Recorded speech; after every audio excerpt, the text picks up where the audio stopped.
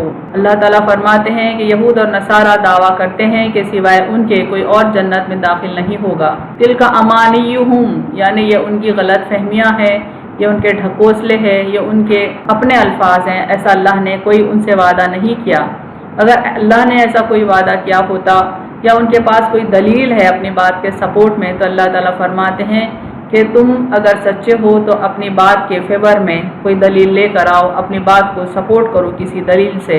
ایک حدیث دیکھیں، دراصل یہ حدیث ایک مباہلے کے سلسلے میں ہے۔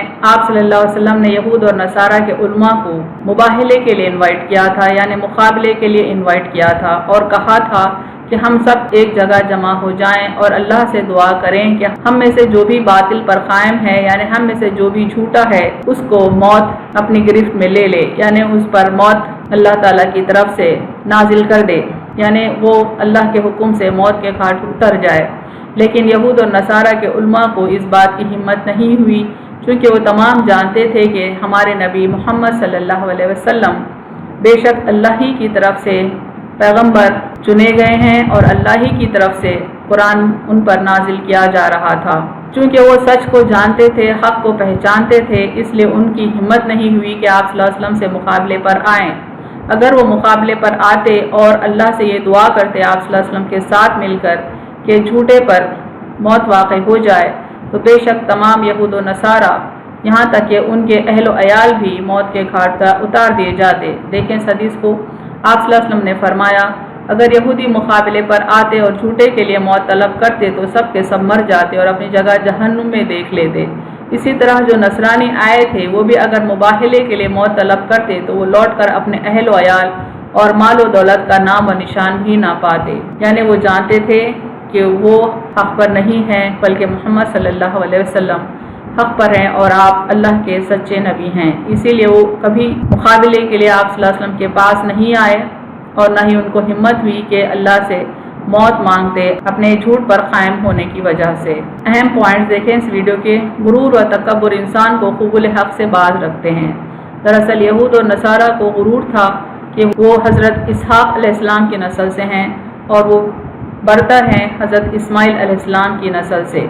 یہ ان کا غرور تھا، تکبر تھا، اور پھر اللہ تعالیٰ نے بنی اسرائیل کو ایک دور میں عالمین پر فضیلت دینے کا وعدہ کیا تھا، اس شرط پہ کہ وہ تورات کو قبول کریں گے، اس پر ایمان لائیں گے، اس پر عمل کریں گے اور اس کی تعلیم ساری دنیا پر پھیلائیں گے۔ لیکن چونکہ وہ اپنی ذمہ داری سے کنارہ کشی کر لیے، لہٰذا اللہ تعالیٰ نے ان کو جو فضیلت عطا کرنے کا وعدہ کیا تھا وہ فضیلت کو اللہ نے بنی اسماعیل میں رکھ دیا، یعنی محمد صلی اللہ علیہ وسلم اور آپ کی امت کو وہ فضیلت دے دی گئی اس ذمہ داری کے ساتھ کہ وہ اللہ کی دی ہوئی تعلیمات پر خود عمل کریں گے اور اللہ کے بندوں تک ان تعلیمات کو پہنچائیں گے۔ یہود و نصارہ محمد صلی اللہ علیہ وسلم کے نبی ہونے کو پہچان گئے تھے لیکن منکر تھے، یعنی اس دور میں بھی وہ پہچانتے تھے کہ محمد صلی اللہ علیہ وسلم اللہ کے سچے نبی ہیں۔ آج بھی وہ اس بات کو جانتے ہیں، پہچانتے ہیں کہ محمد صلی اللہ علیہ وسلم بے شک اللہ کے سچے نبی ہیں، کیونکہ ان کی کتابوں میں کافی پیشن گویاں محمد صلی اللہ علیہ وسلم کے سلسلے میں آ چکی ہیں۔ اس لیے خوف کے مارے آپ کے مقابلے انہوں نے موت کی تمنا نہیں کی، کیونکہ انہیں حقیقت میں موت آ جاتی۔ اسی وجہ سے انہوں نے ڈر کے کبھی موت کی تمنا نہیں کی۔ گناہ گار انسان رب سے ملاقات کے تصور سے پریشان رہتا ہے۔ وہ دعویٰ تو کرتے تھے کہ اللہ کے محبوب ہیں، صرف ان کے لیے ہی جنت ہے، لیکن جب موت کی تمنا کرنے کے لیے ان سے کہا جاتا تو ان کو ہمت ہی نہیں ہوتی اس بات کی کہ وہ موت کا تصور بھی کریں۔ وآخر دعوانا ان الحمد للہ رب العالمین۔